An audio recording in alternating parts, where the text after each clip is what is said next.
We are in Jonah chapter 2. And in Jonah chapter 2, it's very much about Jonah getting thrown into the deep. And I've read this prayer of confession 2 times. And you are remembering that Jonah had gotten on a boat trying to flee from God, but that, there's no boat that can take you away from God. God is everywhere. And so Jonah doesn't escape God. We noted that, Psalm 139:7. There's nowhere that we can go to escape the presence of God. Last week I asked you 2 questions. In what ways are you like Jonah? And then who are your Assyrians? So the Assyrians were the enemies of the Jews, but I'm not saying who are your enemies. I'm asking specifically, who are you denying the mercy that you are depending upon from God to other people? So, and as I said, twice I read the chapter 2 to you to sort of go through this prayer. So I want to go on record as saying, I think the prayer of Jonah was legitimate at the moment that he prayed it. It was heartfelt. I think that he was trying to go in the right direction. He was trying to turn. We're going to see in Jonah chapter 3, Jonah is going to do the right thing. He's going to do what God called on him to do. But we're going to see in Jonah chapter 4 that he is not staying that path.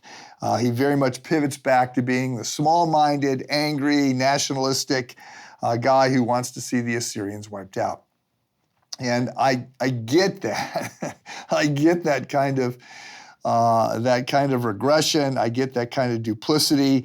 I want to say I think Jonah remained a sinner. There's some debate as to whether or not Jonah is in heaven because he has a very bad 4th chapter.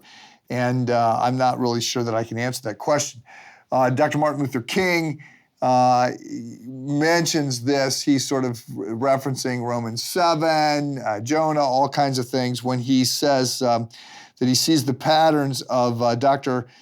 Jekyll and Mr. Hyde playing out. I'm going to read you a quote from Martin Luther King. I've said to you on many occasions that each of us is something of a schizophrenic personality.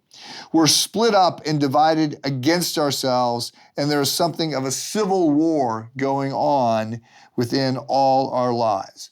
So I think that's very true of Jonah, and we see a sincere prayer in chapter 2. I think it's heartfelt. I just think he's going to return to some of the old sin patterns that he has, and that is not unlike me and not unlike you. I find myself returning to a comment made by C.S. Lewis, who said, the closer we grow to Christ, the more we yield our life to the Spirit of God, the longer we walk with Christ, the more we are engaging in the spiritual habits of prayer and reflection and confession and service and other things, the more we realize how far from Christ we are. It's a little bit ironic, but the person who comes to faith often feels like they need just a little bit of grace because they think they're better than they are. And then the longer they walk with Christ, the more they realize Jesus is way up here.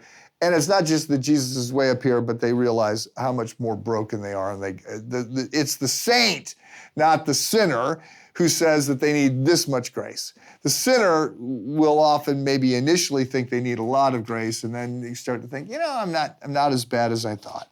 And so I just want to say that we want to be like Jonah in a lot of ways. I want to say we don't want to be like Jonah in a lot of ways. We like this repentance, but we have to understand that this repentance of Jonah's is a little bit shallow and it doesn't lead to the kind of spiritual transformation that we want. And we need to be alert to that in our own lives as well. Have a good day.